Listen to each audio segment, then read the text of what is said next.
Hey, this is Ben. I'm in the backyard and I'm looking at the Kobalt battery-powered leaf blower. This is the 520 CFM, 120 miles per hour. This was an upgrade for me. This is my first cordless battery-powered blower and I love it. So that does come off. And to attach it just slides on and clicks into place.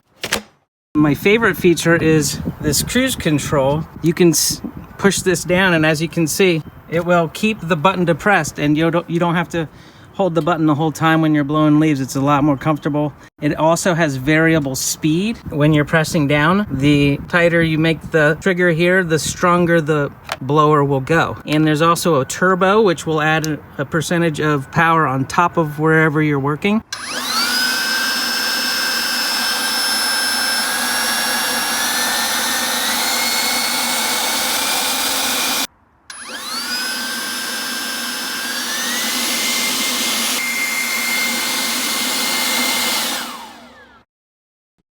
Hope this helps. Thanks for watching.